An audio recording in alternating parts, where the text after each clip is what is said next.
You're listening to the Archaeology Podcast Network. This is the CRM Archaeology Podcast. It's the show where we pull back the veil of cultural resources management, archaeology, and discuss the issues that everyone is concerned about. Welcome to the podcast.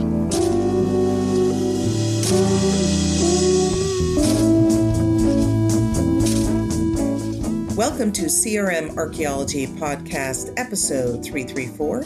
And today I'm joined by my co-hosts, Doug in Scotland. Hey, everyone. Bill in Northern California. Good morning. And Andrew in Southern California. Well, hello! Lots of energy. And I'm hailing from Central California. Wait, hang on. What part is Central California? I thought I was in Central California. It's Southern Central California. Oh. Santa Barbara. Yeah. Oh, well, that's beautiful. But yeah, when I look at the map, I'm like, well, San Francisco's halfway up the state. Like there's still, you guys know there's a vast region north of here that's not quite Oregon. No. It's just San Francisco and then some trees.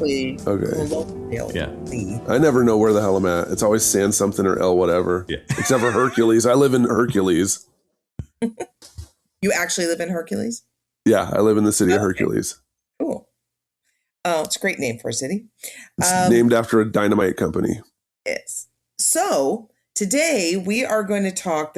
I asked my co-host, my esteemed co-host, what do we think the theme is? And the theme is when disaster strikes. So that's a good ominous way of starting. And I'm going to throw it to Bill. Yeah, I guess I'm the one who brought up this topic, but when archaeology disasters strike, because I don't think we acknowledge that projects don't always go exactly how we plan, right? Like we talk a lot about planning and we talk a lot about the broader issues in archaeology, but we don't always acknowledge that sometimes stuff just happens and it has an archaeology nexus, right? So sometimes sites are found when folks didn't necessarily think they were found. And then sometimes other stuff happens, right? Sometimes you think that the company's doing the right thing, but they're actually not. And so we kind of have two stories here to talk about. The first one I want to talk about is during the construction of a stadium at UC Berkeley, where I work, by the way, the construction crews found Native American burials. And so I want to put this in context. First of all, the University of California is built along a creek in a semi-arid place. Most of California is semi-arid. And so it's just so logical that by water, there's going to be native sites. Then the city of Berkeley itself has huge sites. It used to have shell mounds that were commercially mined for years and years for the shell. Just in the early 1900s from UC Berkeley, went around and excavated a bunch of sites before there was Native American grave protection laws, before there was a National Historic Preservation Act, and built this entire museum full of Native American sites from California. And then other sites like the University of California used to travel the world looking for artifacts and antiquities to fill up museums because it thought it needed this flagship museum, right? So, of course, those were happening back in times where people who worked for universities had like zero concern for indigenous folks or local folks. If you've ever seen any of the Indiana Jones movies, you know exactly what I'm talking about, how they're just going around the world taking things from other cultures for their own purposes. Well, UC Berkeley did that for generations. And so now here in the 2026, we're living in a world where there's the Native American Graves Protection and Repatriation Act. There are other state laws that prohibit universities from teaching and using Native American antiquities and resources. And so, we're living in a completely different generation. Nevertheless, the reasons why those laws exist, things like the university taking artifacts or finding Native American sites, without having tribal engagement in that entire process, that's why things are the way they are. And so the short story is the university was constructing a stadium on campus and it inadvertently came across Native American burials. But the longer story is Native people in the Bay Area have been telling the university that our archaeological resources are all over this place. And your construction has not eliminated every evidence or trace of our being here. And that we want to be part of the entire process of identifying and locating and looking for these artifacts, right? Well, the university does its very best to try to, well, I'll take that back. I don't think that any university tries its very best to do anything except for get more money. But in the case of UC Berkeley, I would have to say that there is an engagement between Ohlone people, which are there's several bands of Ohlone, which is the tribe that occupied the San Francisco Bay Area before Spanish arrived. There is ongoing engagement with Ohlone bands in the city of Berkeley and with the university. And I do know that the university does cultural resource management work before it does construction. What's interesting in California is like there's pathways that the university could use to not have to do cultural resources work. But in this case, they did actually do cultural resources. Nevertheless, when they stripped off a parking lot, excavators ended up going and finding a Native American burial. And not only that, but I do know, or I'm strongly confident that there was archaeological monitors that were there at the time. And that's how they noticed that they were finding it, because I'm not always confident that construction excavators and stuff will always notice when they're digging up Native American remains or archaeological sites. They're not always skilled because, most construction folks don't come across archaeological sites all the time. And so they wouldn't know what an ancient, site looked like. So, we did have the monitors in place. The university did what it was supposed to do. Nevertheless, skeletons were found. And after they were found, then the university tribal liaison with the university started to work with tribal folks to repatriate those remains immediately and to do an archaeological evaluation. So I'll turn it over to my host, but it's like we can have all these laws and we can have all these things set up, but that doesn't prevent us from finding things that other cultures didn't want us to find. So this definitely falls into the category of inadvertent discovery, I would think, because the university supposedly did a good faith effort to identify archaeological resources. But there's a couple problems that, of course, folks who are not familiar with this location, they wouldn't naturally know. First of all, this is right next to an existing more than 100-year-old stadium. If you've ever watched the movie Oppenheimer, there's a scene, well, there's several scenes from the UC Berkeley campus, but there's a scene where he's in the middle of a stadium, and it's an old early 1900s Art Deco stadium. That stadium is still there. So the construction on that, I don't remember when it was built. I want to say like the 1920s or 1930s, but it's an old track and field stadium that's been there for a long time. It's right next to another baseball stadium. The baseball stadium actually has been there before that other one, but this is an old like sports complex, and it's right next to a street too. So there's a street that's nearby, Oxford Street, been around since the early days of the university, since the early development of Berkeley. I'd say like the 1900s, 1906. Probably even before that. It was a paved street, right? So, and also the place where they were going to build the stadium was a paved parking lot. And I'm not sure when they paved the parking lot, but there's not a lot of space for folks to like dig shovel probes or anything like that. So a lot of the modeling or whatever would have been based on like Sanborn maps, early historical maps. I mean, they're trying to do this kind of the Class 1 survey before moving the sidewalk. So when the CRM person shows up, they look and see an old stadium that's in the National Register. It's a historic property. And then across the street, they see a bunch of modern development that was built like in the last 10 years. And so they're looking at this parcel and they're like, pretty much the only things that are more than 50 years old is this road alignment, this stadium, and then what's ever under this parking lot. And so I can imagine how they would make a recommendation like, yeah, this parking lot's been around for a long time. Whatever, no one knows what's under it because they constructed this thing before the National Historic Preservation Act. I recommend monitoring, right? So I have a feeling they probably recommended monitoring, which is how they identified the inadvertent burial. When they moved the parking lot, that's when, like right below the parking lot fill is when they started to see archaeological features. So it was, right there. I have a million questions because, of course, I'm not on this project. UC Berkeley contracts out its cultural resources work to other consultants. And so I haven't seen the reports and I wasn't there. But, one of the things that happens quite a bit is it's a pastiche of different features. And so the excavators could be coming along and they may not know that there's a building foundation or an old utility trench or some old science there's buried science projects all over UC campus from all different kinds of things that people have done. There's old stadiums, there's old like tennis courts and all kinds of stuff, along with steam ducts and Quonset huts and all kinds of different things that the university's had. So it's difficult if you are just a monitor and you're not familiar with every single thing that happened in that location to identify what feature you're looking at.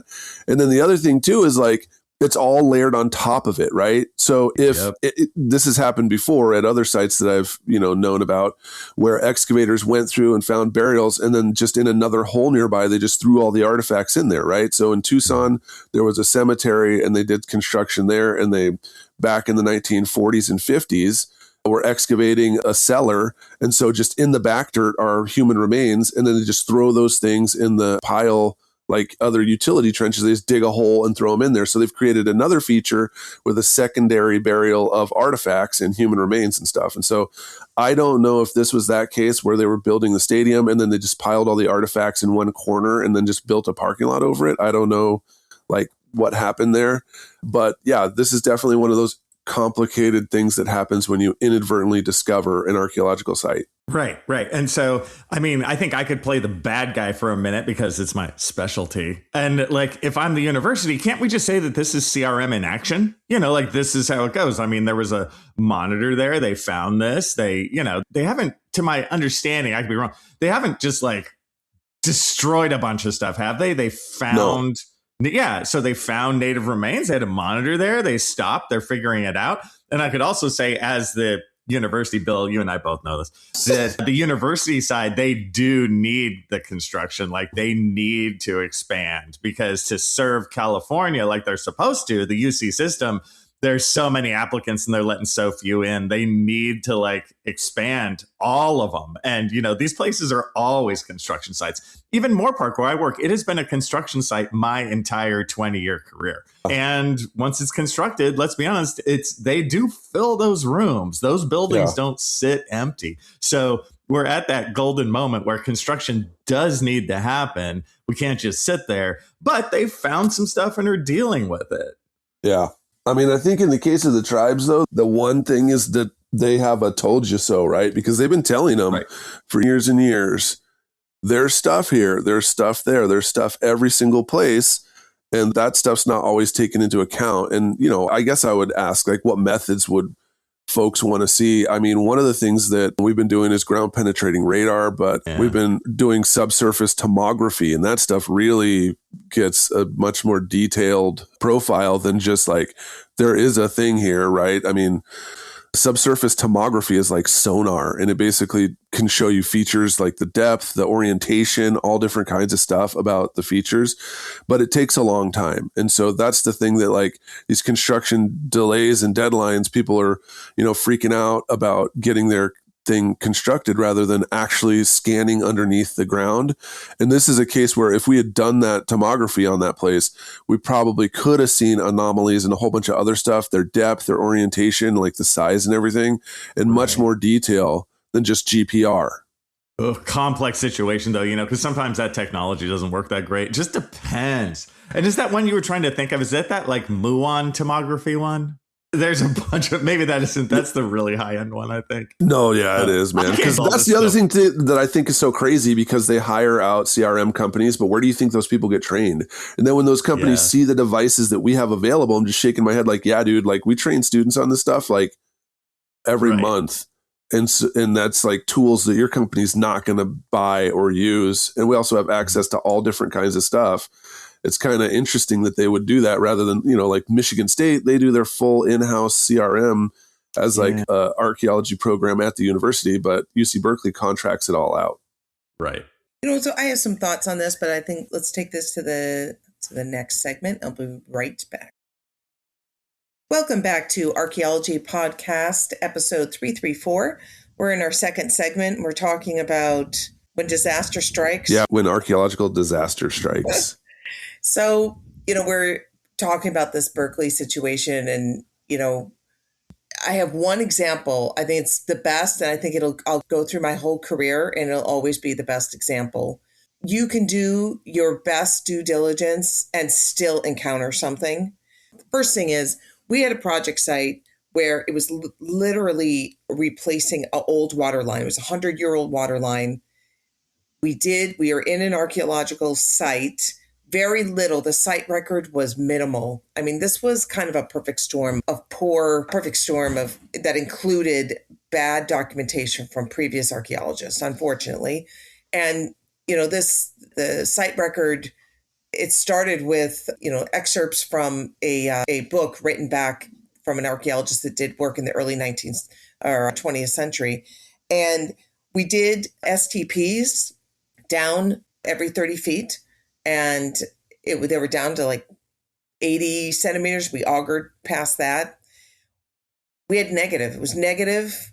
And in between those, so construction moved forward. Plus, they were opening up the trench of the existing water line.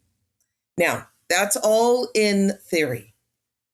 But knowing exactly where the water line is, sometimes you're off. And you can be off by 6 inches, and that can create issues, especially if you're in an archaeological site. And the site wasn't like considered important. It was just an archaeological site. So it wasn't even like said to be a village or any of that kind of thing. So they start on the first day of excavation and they run into a burial. Within the two STPs, 30 feet apart, there ended up, by the time we were done, within this small 2.5-foot trench, 11 burials. And yeah, it's just, you can't count on anything. You have to be so diligent. And to Bill's point, I see a lot of reports where they're not looking at historic maps. They're not looking at Sanborns. They're not looking at plat maps or anything. It's pretty shocking. And I think that speaks back to, I think we're identifying these issues, and there's a lot of talk about proper education. And there's some movement on that, and that's great. But in the meantime, we have to be conscious of the fact that there are people that are, number one, there's people that have been doing archaeology for a long time that have not kept up on the technology. And they've been training people along the way who maybe only worked in one area, and they didn't have to, or maybe they were doing more rural archaeology, and the focus on historic maps wasn't there, that kind of thing. There's holes. That's why the education of our archaeologists that are coming into the profession really needs to be stellar, because there's so much that we are finding. And as we are in this like development boom in California, and especially in these urban areas, and increasing our housing and all that, it's essential that somehow we're going to have to catch up, because people do not have the skill set to appropriately catch these things. And I think your example, Bill, is really a good example of that, where, there's historic maps, there's technology that could have been used. Now, that's not going to, avoid us from missing things altogether, but at least we'll get a little bit closer to having the full picture of what could be there. And then, this speaks to an emphasis now. You're seeing more and more of an emphasis on geoarchaeology, which is so essential. I mean, the last part of what you were just talking about, the berms and testing in the berms, and I don't know if that was during the break or when we were talking the first segment, but it is understanding the soils and the environmental landscape prior to development. And then everything that's happened since then is so important to being able to at least identify the potential of encountering remains, human or, archaeological remains. Yeah, the one thing I'd say about the technology is, honestly, like whenever I'm in the city, it always starts with the Sanborn maps, and those things are free through most local or libraries. Like you can always look at those, and like the lots are addressed. So if you're in the city and you're like near an address of anything, like you got to really look at those Sanborn maps, because there's a lot of historical sites that just get ripped in this country without anyone really thinking about it, because they're not aware of it. They're looking for, skeletons or flakes or something like that. And they're not paying attention to the giant pile of bottles that's getting ripped out unless they're all intact. Right. So That's a critical thing. The Society for Historical Archaeology also has a bottle reference page that'll show you how to identify bottles. So if you go to a university where they never taught you anything on historic artifacts, just start there. That's an excellent place to learn about historical glass, which is, We'll add that you link know, to the yeah, show. yeah. And then the final thing is QGIS, man. That it's free. There's a bunch of great tutorials online. My colleague Ed Gonzalez Tennant has a great video series for you to learn your own GIS. My son is 15. He learned how to do it. It works on Mac and PC. And then you can upload those things as files that you can save to your phone in Google Earth. Like, these are all things that, of course, your company is not going to spend more than 5 seconds, teaching you that stuff. Your professor may have worked in, I don't know, the Virgin Islands like me for a million years and doesn't actually know any of that stuff. But those are all things that are available. Like, when I was first starting in cultural resources, I had to do a lot to teach myself because my bosses didn't know the stuff, or it was, and this was a long time ago when a lot of stuff was paywalled or it hadn't been digitized. So now I always have students start with those things. Those are basic things that in my lab, like, everybody learns QGIS, which is free. I know that everyone uses ArcGIS, but it's like a way for you to actually get into that mindset without having to spend any money. Yeah, I shift all of my stuff to QGIS just because I don't want to pay. And so many people, like you're saying, Bill, are using it. It's a really great way forward, I think. So let's talk about the other article that we were reviewing, and that is a lawsuit where a developer was sued and has lost and has been fined $1.1 million. So, Bill, do you mind going through that and just kind of giving us an overview? And then we'll put some links in our show notes so that our audience can also review it. You got it. I'll talk about the $1 million mistake. But I think Doug he's going to back me up here. As far as I was introduced to it, on my Google News feed or my Apple News, I came across this thing about a Richmond Hills, Georgia developer being sued for destroying thousands of Native American artifacts, including human remains. And so the company, we can put the link to the event in the show notes, but a company called Savannah Land Holdings had violations of a 404 permit with the Army Corps of Engineers. And we started to look into this whole thing a lot more. I think Doug our legal team here, Doug, went a lot deeper than me.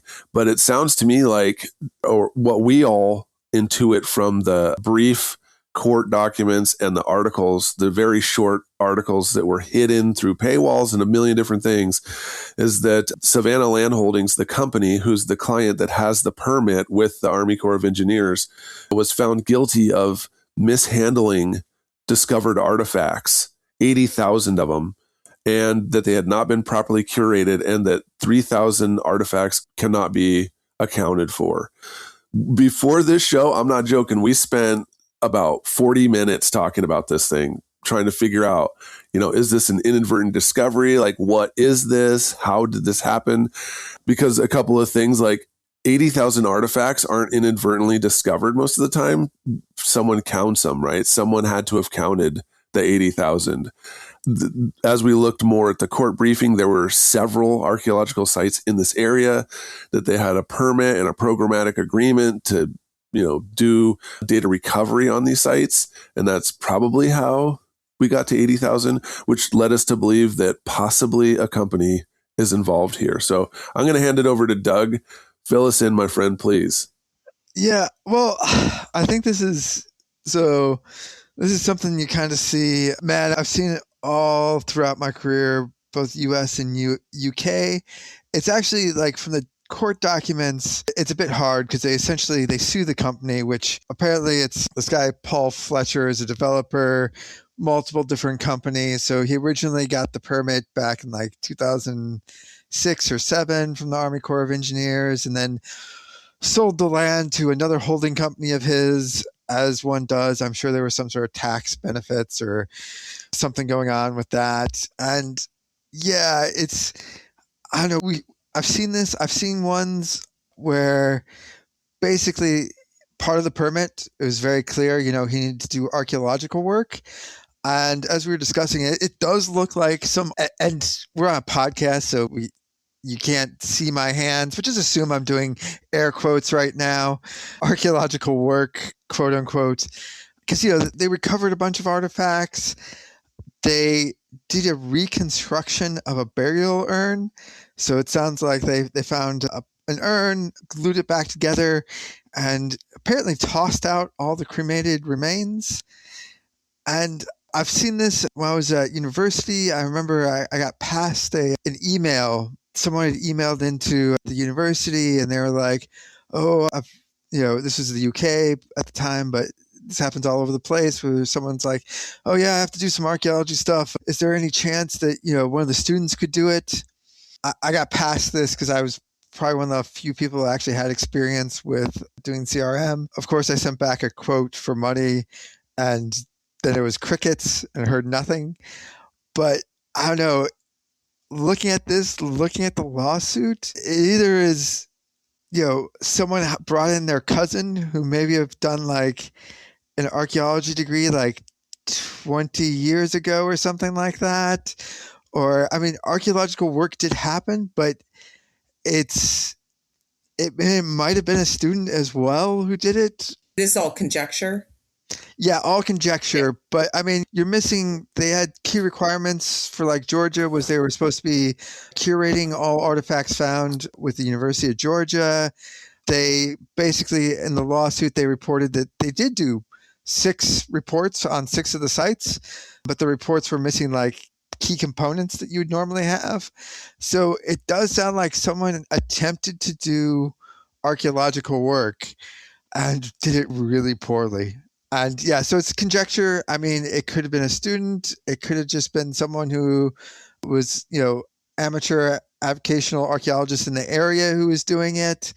Possibly could have been like actually a professional company who just didn't know what they were doing. It's not uncommon for like, companies to try to cross state lines, like go into a new area. And, a lot of people, I can think of most students who, get sent out of university. We've talked about this in so many episodes without basic business knowledge, without, even knowing, that they need to get state permits, that they need to get federal permits, that there might also require like a local town permit or something like that to do archaeological work. It does sound like archaeological work had happened. They had sort of 6 incomplete reports.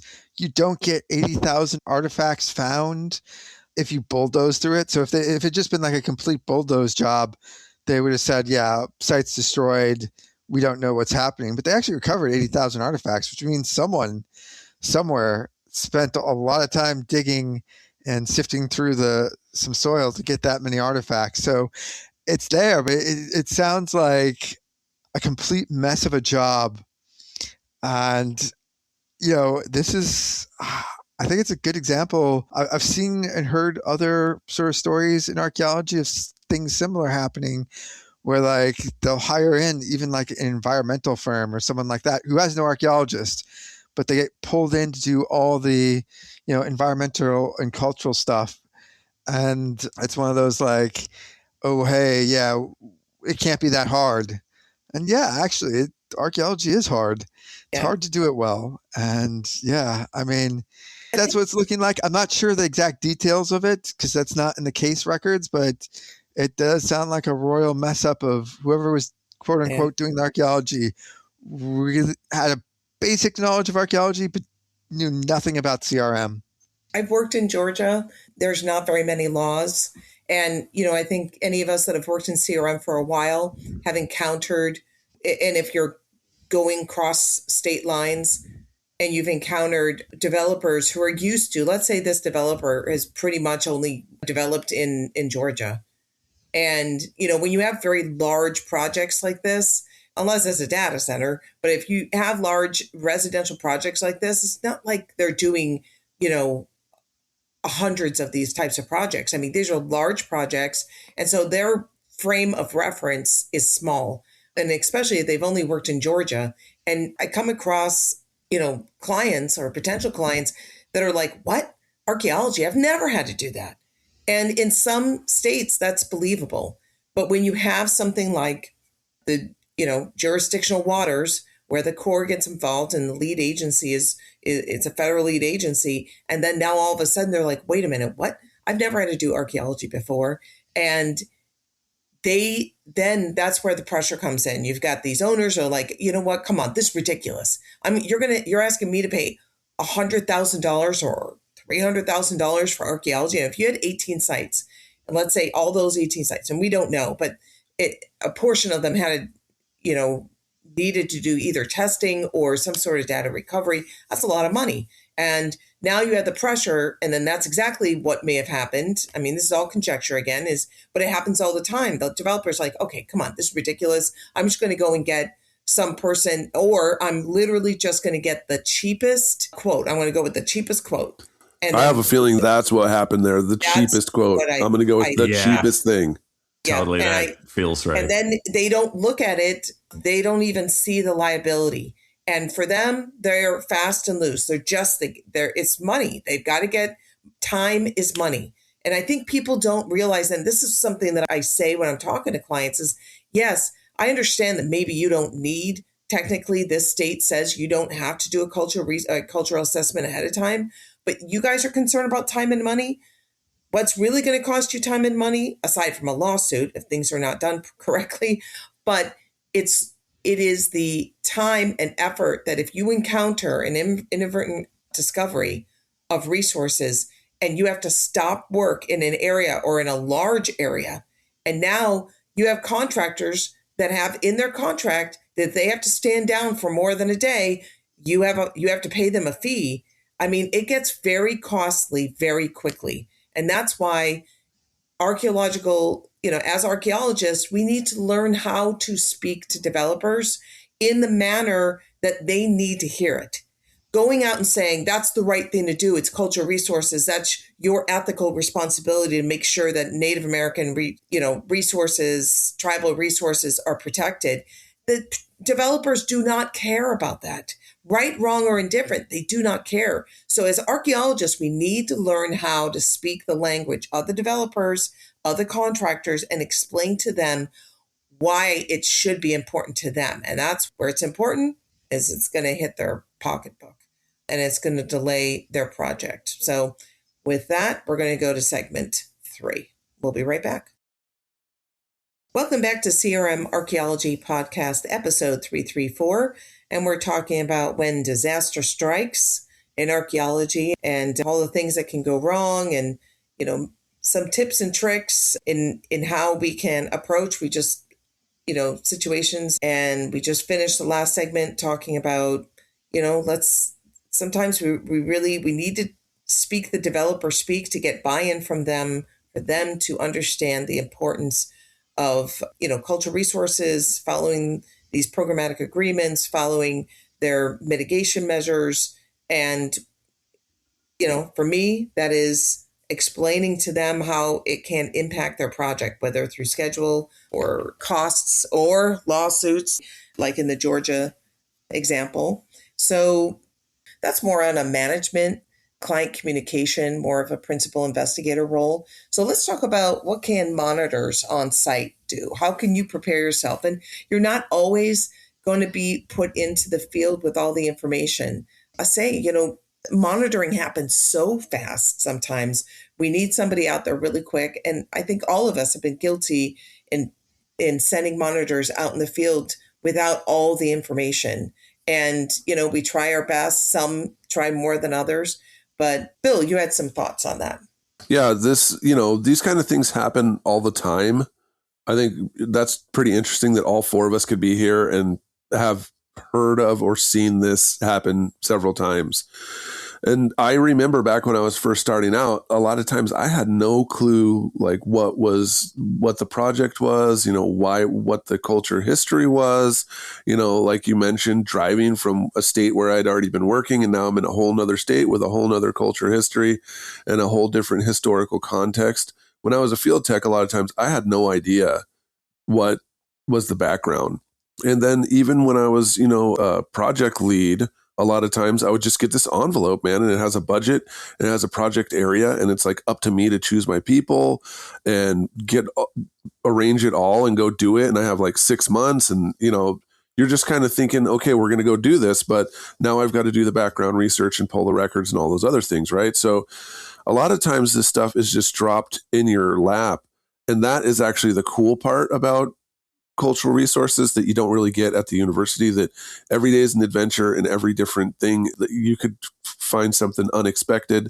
And that's what this episode is about. But, I have a couple of tips I'll tell folks, and then I'll pass it over to my colleagues. Like, one of the things to think about is like, you are not compensated for being competent at your job. Because I've seen this happen a million times where something happens and they're like, well, I've only got 8 hours to learn about things. And you're just shaking your head like, really? So you have 8 hours to learn about things? Like, so all you're going to put in here in learning about the background is just the 8 hours that it is on pre-field that it says in the budget. That's all you're going to do. You're not going to read anything else. You won't read anything at your house. You're not going to learn about these tribes or different things that happened here at all off the clock whatsoever. You're just going to go walk into potential disaster totally uninformed because you're not getting paid for that 8 hours, right? So once again, there's hours that we're paid for that are services for our company. And then there's a huge amount of hours that we have to put in to get good at our job. That's what I always thought. And so, yeah, I'm not saying that I was staying up every single night to read all these pioneer histories of county, but you got to learn how to do your job off the clock, because I think this whole podcast, 334 episodes, pretty much shows you that you're not going to learn this stuff in the university, and you're not going to learn this stuff at the job except for by doing it, right? So if you want to figure out what was previously there, you're probably going to have to sit there on your own iPad or your own laptop for a few minutes after work and look it up, because your project director probably doesn't have time. They might not even have those historical maps. And so that's one thing. Like, you can go ahead and get paid for your job. That's what 80% of the people at your company are doing. They're just getting paid for their job. The people who are good are the ones who are getting better, in the background. So I hate advocating for free archaeology, but seriously, Googling and looking up articles and skim reading them and stuff on your phone, like while you're driving there, while you're riding the subway to work, at your house, when you're just screwing around, you would otherwise be looking at social media, just looking at these previous histories, even just the Wikipedia. Sometimes that stuff can really help, right? So that's one thing, like, kind of learn essentially. Like, don't say that because you're not getting paid this minute that you can't learn anymore. I recommend that. Then the second one is ask questions. There's like, two kinds of supervisors. One that's going to actually help you out. You ask questions, they'll say, that's a good question. And the other one's going to blow you off. You can't control what kind of supervisor you have. Like, if they blow you off, that's them just basically digging their own grave, because if you don't know what you're doing and you're sending people who are unaware and resourced out into the field because you don't want to listen to another stupid question from Bill, who's always asking these stupid questions, right? Sometimes people just want to know, like, they want to feel more confident. They want to have a better idea of why we're doing this, what the client is, what the law is, or anything like that, because they're trying to learn, like I just said, outside of the workplace. And so if your supervisor's good, they'll spend the time they have to help you get the answers that you need to know for your questions so that you can be better at your job. And if they're bad, you don't have any control over that, right? You don't have any control over your supervisor or the people that you work with. And then, the other thing is, like, just know that you're not going to always know every single thing. That doesn't mean become like so confident in your skills. Like, oh, I've dug 1,000 shovel probes. I would know if there was some. Come on, man. There's no way to know. Like, keep some of that awareness, keep some of that thrill of discovery alive. Don't think you know every single thing because you've worked out there. Like, be open to new things, be open to seeing things in a different way, and, be aware that things could be completely different than you've ever experienced. Yeah, I totally agree. Just to, a couple tricks. First of all, let's speak to those that are project managers. Everybody should go out with a packet on most projects with the phase one, that, just a packet of information that's synthesized, and maybe even not the phase one, maybe it's a long document, but some kind of summary in your notes, in your project notes, so that they have some background, putting them in allowing them to have that, that sense of knowledge and confidence when they're walking into a situation that, like we as archaeologists, we have to be prepared that something can go sideways at any time. You don't know when you least expect it. That's when it happens. So, I totally agree with you, Bill, on, starting to increasing your knowledge, your general knowledge, your regional knowledge, because, as a archaeologist or when any profession, you should want to be increasing your ability to talk with others and be comfortable in that space. That's how you're going to move up in a company. That's how you have to, what you invest in it is what you're going to get out. If you're investing nothing in it, you're going to get nothing out of it. And if you're okay with that's fine. But for those that want to move up, you have to invest in your discipline, in your profession and in your career in order to get something out of it. One little thing that I started doing, because we're working all over the country now, and I want to make sure that I have a really good understanding. Sometimes you walk in, you feel like I know just enough to make myself dangerous.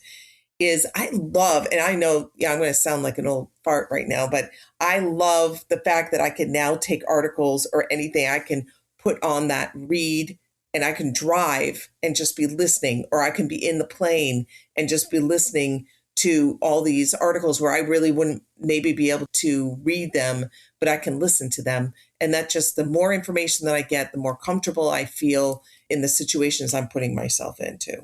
So.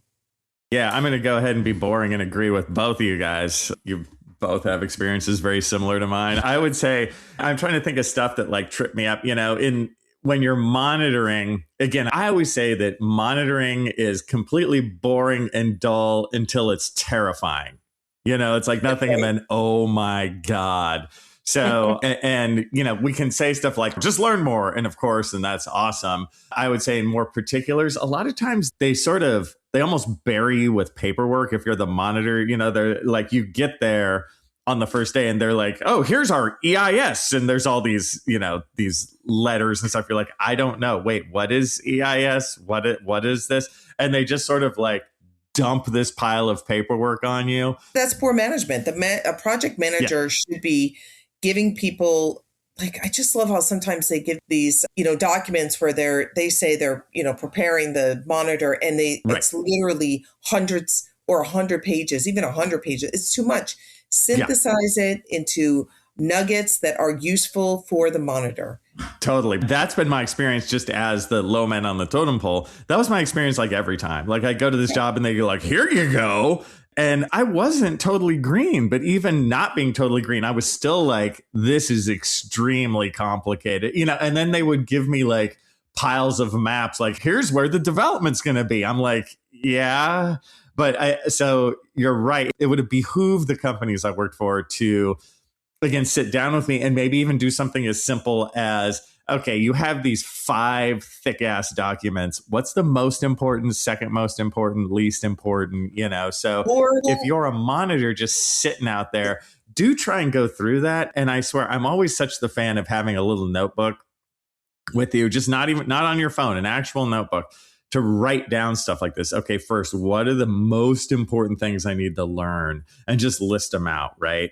And just make notes to yourself. Write down the questions that you need to ask others. Ooh, need to ask them about this. And then if you're in that awful moment where it's nothing, and then the scraper comes and you're like, oh my God, and you see like a line of bricks or something, it's okay to stop them. It's okay to call the company. It's okay to be like, hey, there's this line of bricks. What do I do? That's a small thing, which is fine. Because I think we all know how that is. It feels so weird when you're sitting there and you're out as a monitor and they say like, watch out for the native burials or whatever. And then like a line of crappy bricks comes up. You're like, what do I do with this? Important, right? Yeah. And you're not the world's most awful person if you get there and the construction company's like already gone through it or something. That happened to me a million times. You get there and they've already chunked through some weird ass bricks and you kind of know enough to know like, I know this isn't the biggest deal. Or, it's like one glass bottle and that bottle's from 1959. You're like, so you're not a horrible person if that happens. But yeah, you just want to keep the lines of communication open, act in good faith. That's what's cool, and the basic professional parts of get there on time and all that. Yeah, along those lines, I'd actually say when you send people out on monitoring, you should also be training them on the previous steps and the next steps in that process. Totally. And that's very important for them, but also very important when so you're out monitoring and then all of a sudden you stop the bulldozers. Well, those bulldozer people are going to ask you questions like what happens next? Yep. And, or there's going to be a site manager who's going to come over, or you're going to get a phone call, and there's things like that. And you need to be able to explain back to the clients what's happening and that process. I mean, we don't know what's going on in that Georgia case because there's a lot of details. It does sound like archaeology happened. I mean, reports, but there was things like they got sued because they didn't notify the Corps of Engineers when they found certain stuff, or they notified them way too late. And knowing that process means that you're able to connect that stuff. And let's say the developer came out and it's like, okay, so we found this, what do we do? You need to be oh, well, you have a section 404. Typically you should go read your permit just to make sure. But, part of this is you need to notify Army Corps of Engineers. That's pretty typical. I mean, actually looking at it, it was everything they had was bog standard. These were the conditions. I didn't see any condition that was abnormal, but knowing that process, you can then explain that. It helps if more people are there and are following up, because maybe a couple of months later in the office you're like, hey, I found that stuff out there, what happened to that process? And there's that extra person to check that knows what's happening. And it just, they can be there to be like, hey, did we notify your SHPO or your council archaeologist that was found? And just someone to ask those questions again, because stuff slips through the cracks. It happens. Yeah. One last thing too. Again, back to the list of most versus least important. An answer I hate that I used to get would be, of course, the person in charge would be like, "Well, it's all important. It's all important." It's like, no. Give me an honest list. Obviously, okay, Native American burial. Let's put that one at the top. And then any skeleton, any human skeleton, human remains, but then I had experiences where it was literally a Coke bottle from 1968, and they acted like this was the end of the world artifact. It's like, oh, come on, let's make a list of what is truly important and what is some sort of bullshit, and be professional about it. I found those kind of answers really hard to get when I was a monitor. I've also seen where someone's tooth got pulled and it was in a feature. Yeah. And, you could see the clip marks from an extraction. Yeah, it's a human tooth, but it was pulled out of someone's mouth, on purpose. Yeah. And then thrown in the trash with these other artifacts. I mean, it's a feature. It's altogether a feature. So that's what's important. But yes, I mean, it's a human tooth, but what kind of human remains are we really talking about here? We're talking about, skeletal inhumations. That's our thing, right. Or murder victims that were buried, right? Those are the things that we're focusing on. A human tooth that's extracted in there is an extracted human tooth does not a burial make, because that person's still alive. Well, and we'll take our precautions because it is human remains, right? Yeah, but of course. In reality, it was in there with bottles and pig bones and other stuff. Yes. Oh, I've had that experience so many times, that kind of thing, where it's you got to look at the big picture. Yeah. So to wrap this up, I think, for monitoring, I mean, obviously it's unfortunate. We, sometimes these types of situations, they get a lot of attention and they're the worst case scenario. Yeah. But, to avoid being one of those worst case scenarios, due diligence is really important. Setting up from the project manager stage or perspective, setting up your monitors, setting up your field crew to have all the information that they need. And remembering, too much information can actually equal to no information. Because if you hand over, like Andrew was saying, these, an EIR or EIS or these large phase 1s or phase 2, that is not helpful. Especially when you're telling people that they're not allowed to bill outside of them monitoring. You need to do your job as a project manager to set them up for what they may be finding there. Kind of let them set their brain for what are the potentials here. What's the higher potential? What's the moderate potential? What's the low potential? And then letting them know what the mitigation measures are is really important. Even a copy of them is good that they can refer to and they can read and make sure that they're following, because there's some things that change. I mean, these monitoring, you must have monitoring, or these inadvertent discovery clause, the buffer at which they should be creating at a discovery changes. It changes based on agency, changes based on the project site and the resource that's there. So, setting them up for success, that's the job of the project manager, which will reflect good on you and reflect good on the company. And then as monitors, just keep adding to your skill set, little bits at a time.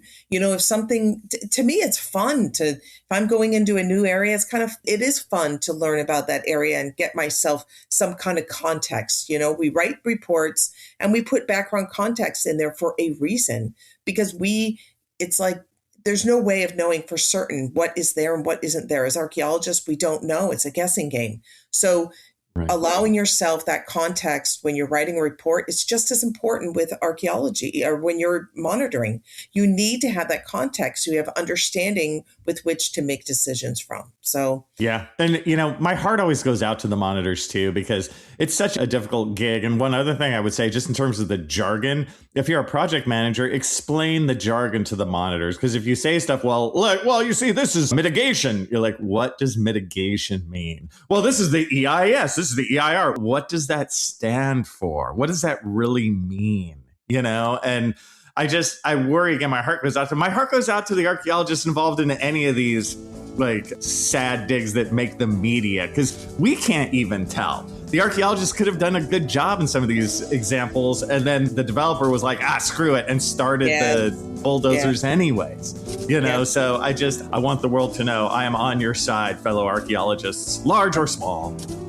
And that's what this CRM podcast is all about. Yeah. It's helping people increase their knowledge from a perspective of people that have been in this business for a while. So with that, thank you for listening, and we'll see you in the field.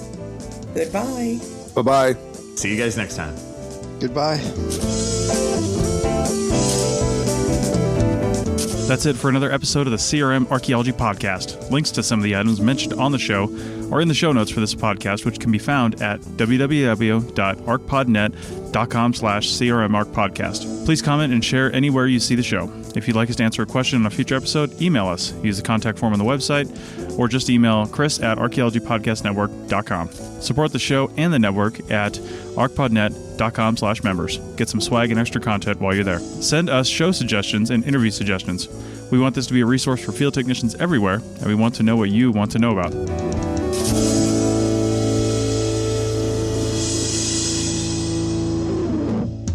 Thanks for listening to this podcast. The Archaeology Podcast Network's chief editor is Rachel Roden. Our executive producer is Ashley Airy. Our social media and newsletter coordinator is Matilda Siebrecht. The APN was founded by Chris Webster and Tristan Boyle on December 1st, 2014. We're supported by our amazing podcast hosts, many volunteers, and listeners like you. Check out membership at www.archpodnet.com/members. This has been a presentation of the Archaeology Podcast Network. Visit us on the web for show notes and other podcasts at www.archpodnet.com. Contact us at chris@archaeologypodcastnetwork.com.